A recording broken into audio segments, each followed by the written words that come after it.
अस्सलाम वालेकुम dear students, आप देख रहे हैं सैयद अली एकेडमी और मैं हूं सैयद अली और हाजिर हूं डेवलपमेंट एंड एजिंग के एक और न्यू लेक्चर के साथ।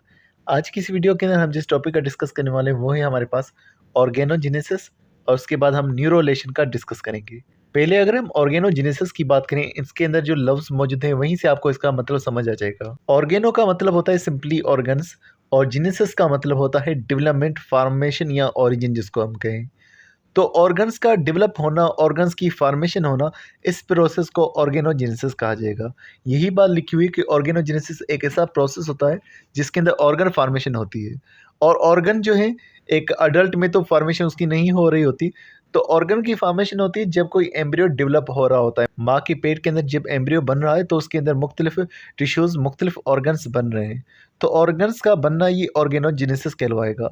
और ये ऑर्गेनोजेनेसिस कब शुरू होगा, लिखा हुआ which begins during the third week of the human embryonic development. जब एम्ब्रियो डेवलप हो रहा है तो उसके थर्ड वीक के अंदर, यानी कि 22nd डे पर जो है ये ऑर्गेनोजेनेसिस का प्रोसेस होता है। और ये जो है 8वें हफ्ते तक जो है चलता रहता है, यानी कि 5 हफ्तों तक ये प्रोसेस चलता रहता है। इस प्रोसेस के दौरान ऑर्गन्स बनते हैं। अब हमें मालूम है कि एंडोडर्म में से भी ऑर्गन्स बनते हैं, मेसोडर्म में से भी ऑर्गन बनते हैं और एक्टोडर्म में से भी ऑर्गन बनते हैं। तो ये जो तीनों जर्म लेयर्स हैं, एंडोडर्म, मेसोडर्म या एक्टोडर्म, ये जो है मुख्तलिफ ऑर्गन्स को और टिश्यूज़ को बनाती है हमारी बॉडी के अंदर। सबसे पहले न्यूरोलेशन का डिस्कस है, यानी कि न्यूरल ऑर्गन्स का, ब्रेन का, इनका डिस्कस है कि वो किस तरह से फॉर्मेशन उनकी हो रही होती है। फिर हम जिस टॉपिक का जिक्र करते हैं वो है हमारे पास इवेंट्स ऑफ न्यूरोलेशन, कि न्यूरोलेशन कौन सा प्रोसेस है और इस प्रोसेस के दौरान कौन सी चीज़ें हमें देखने को मिलती हैं। सबसे पहले तो हमें ये मालूम होना चाहिए कि न्यूरोलेशन एक ऐसा प्रोसेस है जिसके अंदर हमारे पास नर्वस सिस्टम की स्टार्ट होती है। यानी कि न्यूरोलेशन एक ऐसा प्रोसेस जो कि नर्वस सिस्टम को आगे चल करके डेवलप करेगा। न्यूरोलेशन की अगर हम बात करेंगे तो इस प्रोसेस के वास्ते लिखा हुआ है, neurulation is a process by which the neural platforms. Neurulation एक ऐसा प्रोसेस है जिसके अंदर एक स्ट्रक्चर बनेगा जो कि न्यूरल प्लेट कहलवाएगा, और वो न्यूरल प्लेट एक स्ट्रक्चर में कन्वर्ट हो जाएगा जो कि न्यूरल ट्यूब कहलवाएगा। यही जो न्यूरल ट्यूब का स्ट्रक्चर बनेगा ये आगे चल करके ब्रेन और स्पाइनल कॉर्ड को बनाएगा। तो हमारे पास पहले एक स्ट्रक्चर बन रहा है जो कि है न्यूरल प्लेट, और वो न्यूरल प्लेट फिर एक दूसरे स्ट्रक्चर में कन्वर्ट हो रहा है जो कि न्यूरल ट्यूब है। और ये जो ट्यूब का स्ट्रक्चर होगा, न्यूरल ट्यूब वाला स्ट्रक्चर, ये ब्रेन और स्पाइनल कॉर्ड को बनाने का काम करेगा। और किस तरह से ये प्रोसेस हो रहा है, किस तरह से न्यूरल प्लेट बन रही है, किस तरह से न्यूरल ट्यूब बन रही है और किस तरह से ये स्पाइनल कॉर्ड बन रहे हैं, इनके बारे में अब हम डिस्कस करते हैं। सबसे पहले इस सवाल से लिखा हुआ है during the third week of the development. जब जाइगोट फॉर्मेशन हो चुकी है और फर्टिलाइजेशन का प्रोसेस हो चुका है, उसके तीसरे हफ्ते में जो हमारे पास एक्टोडर्म की लेयर बनी है वो जो है बीच में से थिक होना शुरू हो जाएगी, और वो एक्टोडर्म की ही लेयर एक स्ट्रक्चर को बनाएगी जिसको हम न्यूरल प्लेट कहेंगे। यहाँ पर आपके सामने जो तस्वीर मौजूद है इसके अंदर आप देख रहे हैं ये हमारे पास एक्टोडर्म की लेयर मौजूद है। दरअसल शुरू में ये सारी ही लेयर एक्टोडर्म की होती है। ये जो एक्टोडर्म के सेल्स होते हैं, ये एक्टोडर्म के सेल्स चेंज हो जाते हैं, थिक हो जाते हैं और ये कन्वर्ट हो जाते हैं न्यूरल प्लेट के स्ट्रक्चर के अंदर। यानी कि जो हमारे पास एक्टोडर्म की लेयर है, जैसे कि 3 लेयर्स थी हमारे पास, एक्टोडर्म, फिर उसके अंदर मेसोडर्म और उसके अंदर थी इंडोडर्म। अब ये जो एक्टोडर्म के लेयर्स हैं, ये जो सेल हैं, ये इसके थिक होते हैं और थिक हो जाने के बाद ये एक दूसरा स्ट्रक्चर बनाते हैं जिसे हम न्यूरल प्लेट का नाम देते हैं। अब ये एक्टोडर्म के जो सेल्स हैं वो किस तरह से और क्यों थिक हुए? दरअसल सबसे पहले हमारे पास ये जो मेसोडर्म की बीच वाली लेयर है उसमें से एक स्ट्रक्चर बनता है जिसे नोटोकॉर्ड कहते हैं। तो ये जो नोटोकॉर्ड का स्ट्रक्चर है इसके कुछ सिग्नल्स आएंगे और नोटोकॉर्ड्स के सिग्नल्स निकलने के बाद ये एक्टोडर्म की लेयर कन्वर्ट हो जाएगी न्यूरल प्लेट के स्ट्रक्चर के अंदर। फिर ये जो हमारे पास स्ट्रक्चर बना है न्यूरल प्लेट का, ये अंदर की तरफ इन्फोल्ड होता है और अंदर की तरफ जाता है, और ये अंदर की तरफ गया हुआ जो स्ट्रक्चर है ये एक ग्रूव कहलवाएगा जिसे हम न्यूरल ग्रूव कहेंगे। न्यूरल प्लेट से न्यूरल ग्रूव यानी कि एक अंदर की तरफ मुड़ा हुआ स्ट्रक्चर बनेगा।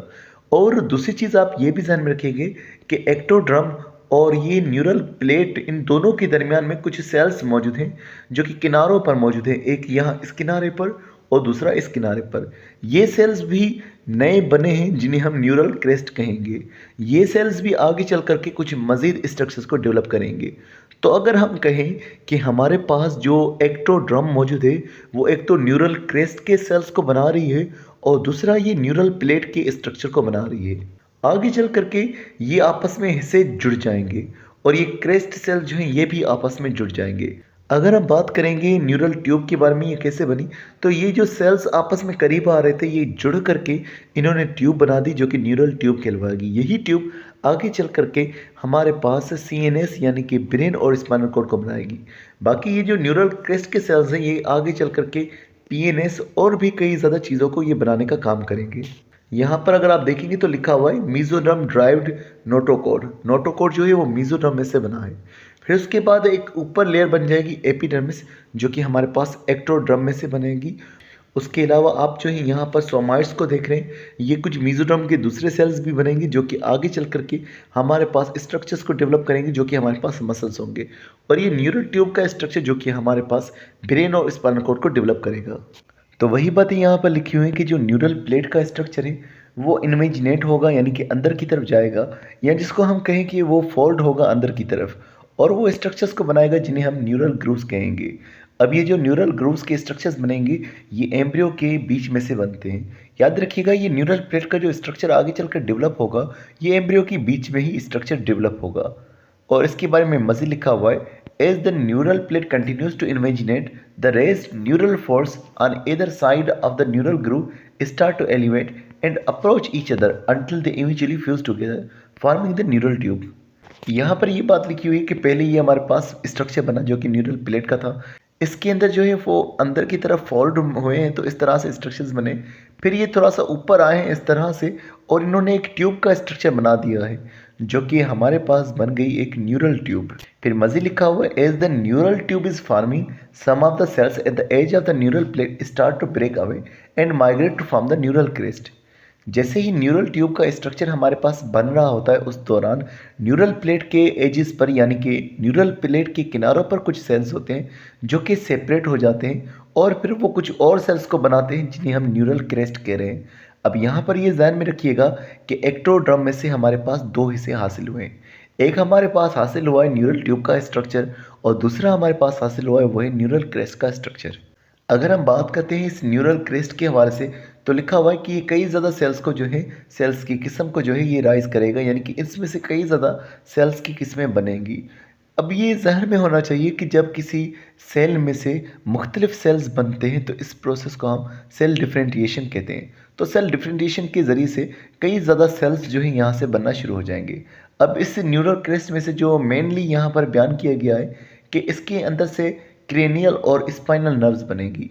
क्रेनियल नर्व्स कहते हैं कि वो नर्व्स जो हमारे ब्रेन के साथ में डायरेक्टली कनेक्टेड हैं, और स्पाइनल नर्व्स वो होती हैं जो कि पहले स्पाइनल कॉर्ड के साथ कनेक्ट होती हैं और बाद में फिर वो ब्रेन के साथ कनेक्ट रहती हैं। तो जो स्पाइनल कॉर्ड से डायरेक्टली नर्व्स अटैच हैं वो स्पाइनल नर्व्स, और जो हमारे ब्रेन से नर्व्स अटैच होती हैं उन्हें क्रेनियल नर्व्स कहा जाता है।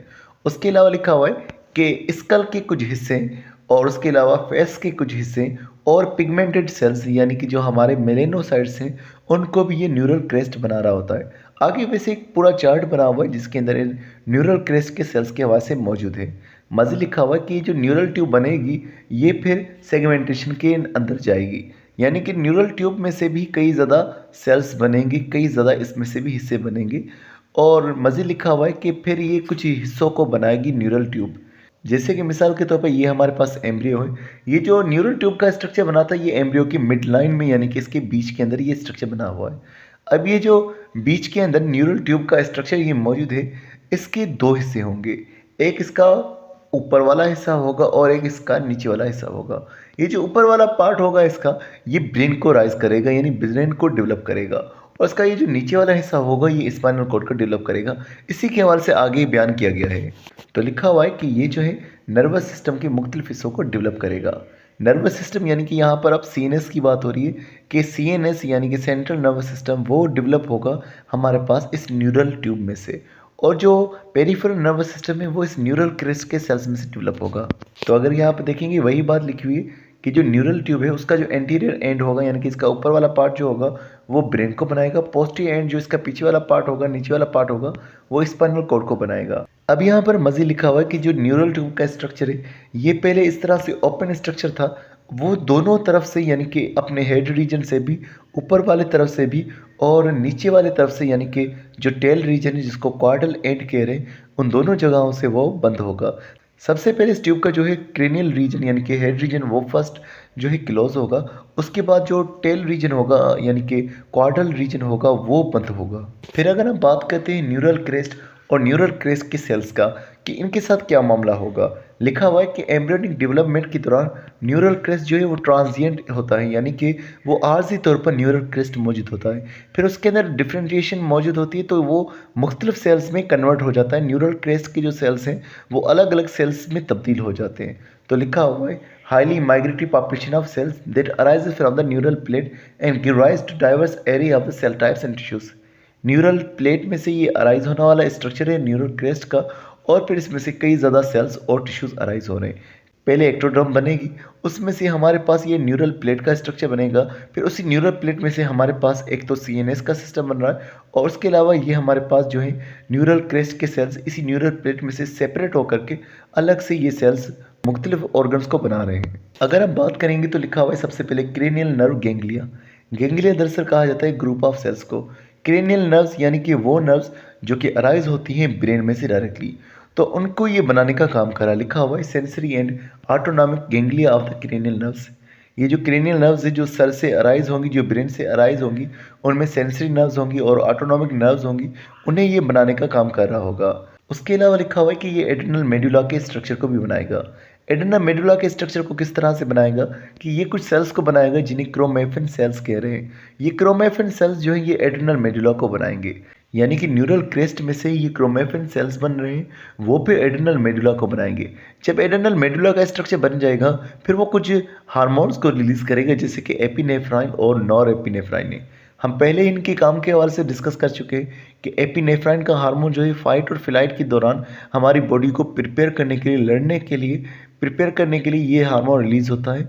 और ये जो नॉर एपिनेफ्राइन है ये हमारी बॉडी को रिलैक्स करने के लिए, रेस्ट के लिए ये हार्मोन रिलीज होता है। उसके अलावा लिखा हुआ है डोर्सल रूट गैंग्लिया। यहाँ पर ये बात हो रही है कि जो स्पाइनल कॉर्ड होता है उसके साथ कुछ नर्व्स अटैच होती हैं, एक डोर्सल साइड पर होती है और एक वेंट्रल साइड पर। डोर्सल का मतलब होता है कि जो पीठ की तरफ हमारे पास नर्व्स होंगी, स्पाइनल कॉर्ड की पीठ की तरफ जो नर्व्स होंगी स्पाइनल कॉर्ड के पीछे, उनकी रूट्स को ये बना रहा होगा, उनकी नर्व्स को ये बना रहा होगा। अब डोर्सल साइड पर जो नर्व्स होती हैं वो बेसिकली सेंसरी नर्व्स होती हैं। तो स्पाइनल नर्व्स में से जो सेंसरी नर्व्स हैं उनको बनाने का ये काम कर रहा है हमारे पास न्यूरल क्रेस्ट के सेल्स। उसके अलावा ये मेलेनोसाइट्स को बनाते हैं। मेलेनोसाइट्स ये स्किन में मौजूद सेल्स होते हैं और इनका काम पिगमेंट को प्रोड्यूस करना होता है जिसका नाम होता है मेलेनिन।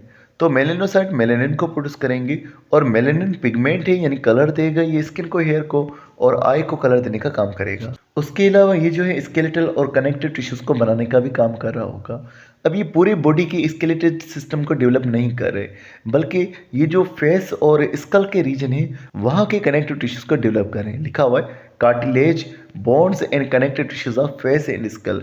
जो फेस और स्कल का रीजन है वहाँ पर जो कार्टिलेज होगा, वहाँ पर जो बोन होगा, वहाँ पर जो कनेक्टिव टिश्यूज होंगे, उन्हें डेवलप करने का काम ये हमारे पास न्यूरल क्रेस्ट कर रहे होंगे। उसके अलावा ये टीथ को भी डेवलप करने का काम कर रहे होंगे। फिर उसके बाद हमारे पास स्मूथ मसल्स का जिक्र है।